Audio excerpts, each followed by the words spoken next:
ಈಗಿನ ಜನ ಹೆಂಗದಾರ ಅಂದ್ರೆ ಏನರ ಸಾಲದ ರೂಪನ್ಯಾಗ ಹಣ ಪಡಿಬೇಕಾಗಿತ್ತಂದ್ರೆ ಅನ್ನ ಕೈ ಮುಗಿತನು ಕಾಲು ಬೀಳ್ತನು ಒಂದಿಟ್ಟು ಹೆಲ್ಪ್ ಮಾಡು, ರೊಕ್ಕ ಕೊಡು, ಸಾಲ ಕೊಡು, ವಾಪಸ್ ಕೊಡ್ತನಂತಾರೆ.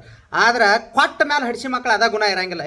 ನೀವ ಕೊಟ್ಟಿದ್ದಿಲ್ಲ, ಹಡಿಸಿ ಮಗನ ಕೊಡ್ತಾನೆ ತಡ್ಲ 2 ದಿನ ಅಂದ್ರೆ ಅವ್ರ ಹದ ಇದ್ದಾಗ ತಲೆ ಬಾಗ್ತಾರೆ. ಅವ್ರ ಹದ ಮುಗಿತು ಎದಿ ಉಬ್ಬಿಸಿ ಅಡ್ಡಾಡ್ತಾರೆ. ಆದ್ರೆ ಈಗಿನ ಜನರಿಗೆ ಯಾರಿಗೂ ರೊಕ್ಕ ಕೊಟ್ಟು ಸ್ನೇಹ ಕೆಡ್ಸ್ಕೊಬೇಡ್ರಿ. ಯಾಕಂದ್ರೆ ಈಗಿನ ಜನ ಹೆಂಗೈತೆ ಅಂದ್ರೆ ಅವ್ರ ಹದ ಇದ್ದಾಗ ಕೈ ಮುಗಿದ ಕಾಲು ಬೀಳ್ತಾರೆ. ಆದ್ರೆ ಅವ್ರ ಹದ ಮುಗಿತಂದ್ರೆ ನೋಡ್ಲಿ ಒದ್ಯಾಕೆ ನಿಲ್ತಾರೆ. ಅದಕ್ಕೆ ಈಗಿನ ಮಂದಿ ಹೆಂಗೈತೆ ಅಂದ್ರೆ ಅವ್ರ ಹದ ಮುಗಿತಕ ಅಟ್ಟ ಬಗ್ತಾರೆ, ಆಮೇಲೆ ನೋಡಿಲ್ಲ ನಮ್ಮನ್ನು ಒದ್ದಿತಾರೆ. ಹದ ಇದ್ದಾಗ ಕದು ಬಿಡಿ ಬಂದೇ ಭಾಳ ಐತಿ. ಅದಕ್ಕೆ ಸ್ನೇಹಿತರಾಗಲಿ, ಬಂಧು ಬಳಗನಾಗಲಿ, ಹೊರಗಿನವರಾಗಲಿ ಒಳಗಿನವರಾಗಲಿ ಯಾರಿಗೂ ಸಾಲ ಕೊಡಬೇಡ್ರಿ, ಸಾಲ ಕೊಟ್ಟು ಕೆಟ್ಟ ಆಗಕ್ಕೆ ಹೋಗ್ಬೇಡ್ರಿ. ಯಾಕಂದ್ರೆ ನಿಮ್ಮನ್ನು ಪರಿಸ್ಥಿತಿ ಇರ್ತಾವೆ. ಆದ್ರೆ ನಿಮ್ಮ ಕಷ್ಟಗಳನ್ನೆಲ್ಲ ಬದಿಗಿಟ್ಟು ನೀವು ಸಾಲ ಕೊಟ್ಟಿರ್ತೀರಿ. ಆದ್ರೆ ಅವ್ರು ಅದನ್ನು ತಿಳ್ಕೋದಿಲ್ಲ.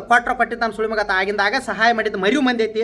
ಅದಕ್ಕೆ ನಿಮ್ಮದು ನೀವು ನೋಡ್ಕೋರಿ, ಯಾರನ್ನೂ ನಂಬೇಡ್ರಿ, ಯಾರಿಗೂ ಸಾಲ ಕೊಡಬೇಡ್ರಿ. ಸಾಲ ಕೊಟ್ಟು ಸ್ನೇಹ ಮತ್ತು ಬಂಧು ಬಳಗ ಕೆಡಿಸ್ಕೋಬೇಡ್ರಿ. ಯಾಕಂದ್ರೆ ರೊಕ್ಕ ಸಲುವಾಗಿನ ಜಾಸ್ತಿ ಸ್ನೇಹ ಕೆಡೋದು, ಸಂಬಂಧಗಳು ಕೆಡೋದು. ಅದಕ್ಕೆ ರೊಕ್ಕಕ್ಕಿದ್ದಷ್ಟು ಬೆಲೆ ಒಳ್ಳೆ ಮನುಷ್ಯಾಗಿಲ್ಲ.